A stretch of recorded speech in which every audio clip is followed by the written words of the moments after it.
রাজীব দার ভাষণে একটি কথা আপনি বললেন कि उस राजनीतिक पक्ष का कभी भी प्रदेश की जनता समर्थन नहीं कर सकती जो अपनों को अपनों से लड़ाती है, जो केंद्र की सरकार से मात्र अपने राजनीतिक स्वार्थ के लिए बैर रखती है। ऐसा राजनीतिक दल जो जय श्री राम के नारे को भी अपमानित करती है, उस दल में कोई भी राष्ट्रभक्त एक मिनट तक ठहर नहीं सकता। आज इस मंच से इस दल को सशक्त करने वाले कार्यकर्ताओं से कहती हूं, हावड़ा का ये नजारा जो आज संभव हुआ है वो उन कार्यकर्ताओं की कर्मठता की वजह से संभव हुआ है जिन्होंने अपने खून से सींचा है पश्चिम बंगाल के संगठन को, जिन्होंने अपने प्राणों की आहुति दी है। दीदी अपना के জানাতে চাই 130 থেকে 138 हमारे कार्यकर्ताओं की आपने बलि ली है।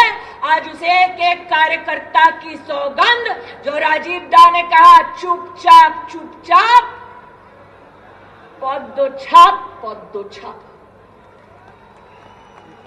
एक एक कोने में आपको उस बलिदानी कार्यकर्ता के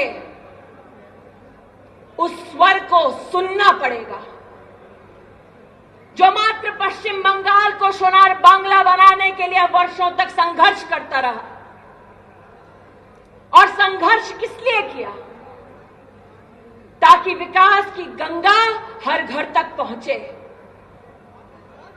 हमारे नेताओं ने अपने उद्बोधन में कितना जूम मारे देखिए सोनार बांग्ला के संकल्प को पूर्ण करने के लिए क्या क्या करेंगे आप सबके सामने उल्लेखित किया। लेकिन आज मैं आपके सामने अपनी व्यथा को व्यक्त करना चाहती हूं।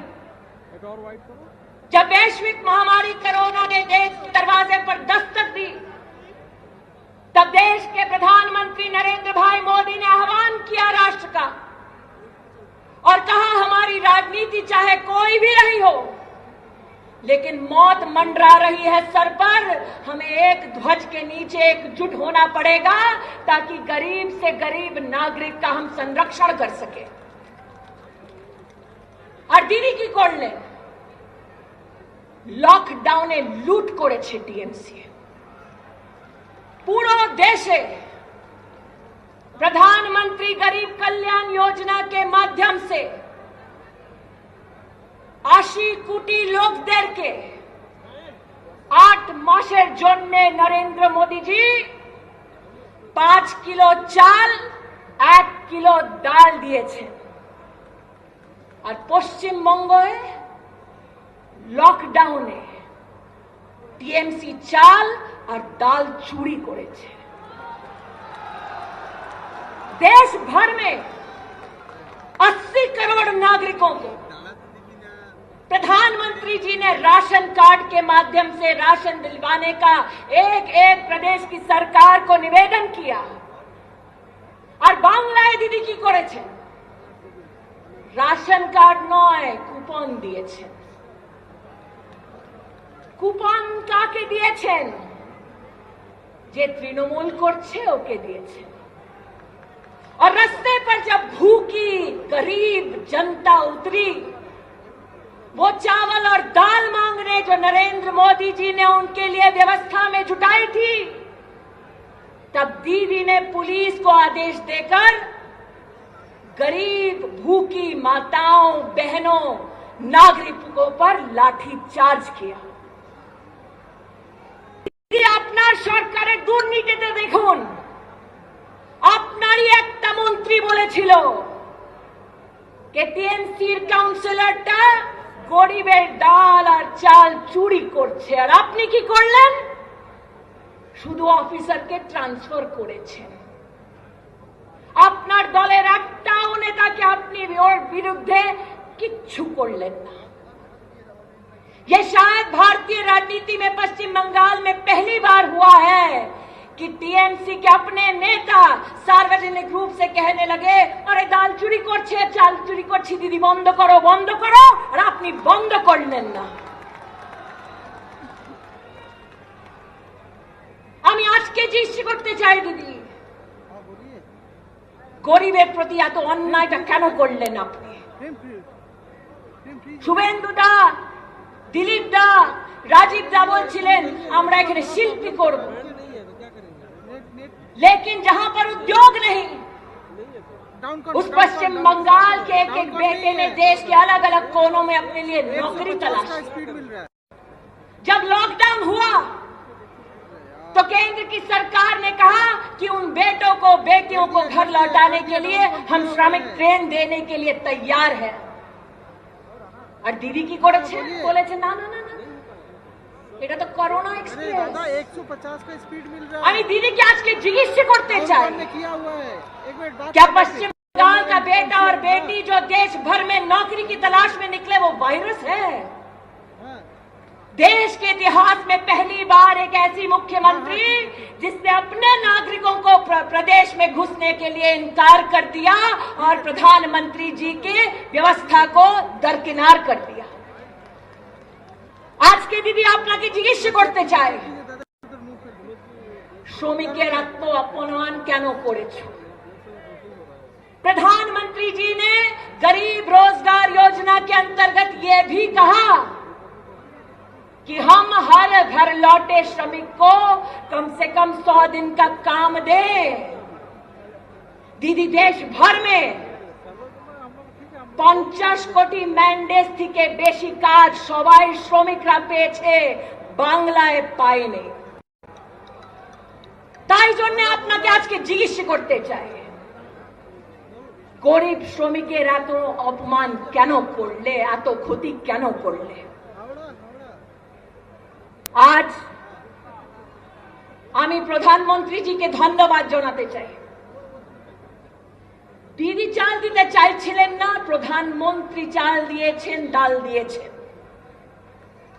দিদি গরিব মহিলার ব্যাংক অ্যাকাউন্টে টাকা দিতে চাইছিলেন না, প্রধানমন্ত্রী জনধন খাতায় পুরো দেশের মহিলাকে 30,000 কোটি টাকা স্টেট ব্যাংক অ্যাকাউন্টে দিয়েছে। আজকে আমি পশ্চিমবঙ্গে প্রধানমন্ত্রীজিকে ধন্যবাদ জানাতে চাই। দিদি গ্যাস সিলিন্ডার দিতে চাইছিলেন না, প্রধানমন্ত্রী উজ্জ্বলা যোজনা মাধ্যম থেকে পশ্চিমবঙ্গে 80 লাখ গরিব মহিলাদেরকে গ্যাস সিলিন্ডারটা দিয়েছেন। আর তাই জন্য আজকে আমি বলতে পারি, দিদি টিএমসি যাচ্ছে, বিজেপি আসছে। আমি অবাক হয়ে গেছিলাম কোভিডের মুহূর্তে দেবাশ্রী, দিলীপ দা বাড়ির থেকে বেরোয় নিজের ক্ষেত্রে গিয়ে জনতার হেল্প করতে চাইছিলেন। আর দিদি তুমি পুলিশ করেছো। पहली बार देश की राजनीति में ऐसा हुआ कि जनप्रतिनिधियों को घर में बंद करवाया गया ताकि कोविड में गरीब जनता की कोई मदद न कर सके। आज दीदी से पूछना चाहती हूं कि बंगाल की गरीब जनता से इतनी दुश्मनी क्यों पाल ली आपने कि गरीब तक ना जनप्रतिनिधि पहुंचे, ना रोटी पहुंचे, ना नौकरी पहुंचे? इतना बड़ा पाप क्यों किया आपने? मैं आज हर उस भारतीय जनता पार्टी के कार्यकर्ता और जनप्रतिनिधि का अभिनंदन और आभार व्यक्त करना चाहती हूं जिसने भारत सरकार के साथ साथ संगठन के माध्यम से गरीब जनता तक मदद पहुंचाई। और बंगाल का वो दृश्य कोई नहीं भूलेगा महामारी में, जब गरीब नागरिक त्राहिमाम कर रहे थे कि हमारे परिजन सरकारी अस्पताल में कब गए कब मरे, दीदी ने इसकी भी खबर नहीं होने दी। हमारे परिजनों को शमशान घाट पहुंचा दिया, दाह संस्कार कर दिया और हमें पता भी नहीं चलने दिया। দিদি আজকে আপনাকে জানাতে চাই, আপনি এত মহাপাপ করেছেন, बंगाल की जनता आपको कभी उसके लिए माफ नहीं करेगी। और बंगाल ने मात्र कोविड की पीड़ा को नहीं सहा, अम्फान की जो चेतावनी केंद्र ने 11 दिन पहले दी, दीदी आपने उसको भी नहीं सुना। কে ভাবতে পেরেছিল কি কলকাতায় 7 দিন লাইট থাকবে না? কে ভাবতে পেরেছিল কি আমফানের পরে 2 সপ্তাহ গ্রামীণ এলাকায় লাইট থাকবে না, জল থাকবে না? लेकिन दीदी आपकी वजह से ये हुआ। और जिस भारत की सेना को दीदी आप अपमानित करती रही, अंतोगत्वा वो सेना आई और दक्षिण कलकत्ता में जाकर जनता की उन्होंने मदद की। আর আমি অবাক হয়েছি জেনে, দিদি মোদিজি আমফানের জন্য রাজ্যকে 1000 কোটি টাকা অ্যাডভান্সে দিয়েছিলেন, কিন্তু আপনার নেতারা পঞ্চায়েতের মাধ্যমে টাকাটা লুট করে দিল। আপনাকে জবাব দিতে হবে कि কেন লুট হয়েছে। आज इस मंच पे अमित शाह जी हम सबको बहुत जल्द संबोधित करने वाले हैं और मैं जानती हूं कि अमित शाह जी ने बंगाल की धरती से बार बार ऐलान किया, बार बार आग्रह किया, दीदी आप किसान सम्मान निधि का लाभ बंगाल के गरीब किसानों तक पहुंचने दें। আমি জিজ্ঞাসা করতে চাই, দিদি বাংলার কৃষকরা আপনার কি ক্ষতি করেছে? আপনি 2 বছর বাংলার কৃষককে কৃষক সম্মান নিধির লাভের থেকে বঞ্চিত রেখেছেন। অমিত শাহজি বারবার বলেছেন কি আপনি কৃষকদের তালিকাটা দিন, আমরা 24 ঘন্টা একটি কৃষকের ব্যাংক অ্যাকাউন্টে টাকাটা তুলিয়ে দিব, কিন্তু আপনি আজ অবধি তালিকাটা দিলেন না। क्योंकि दीदी ये जानती है कि टीएमसी में जब तक कट मनी नहीं आता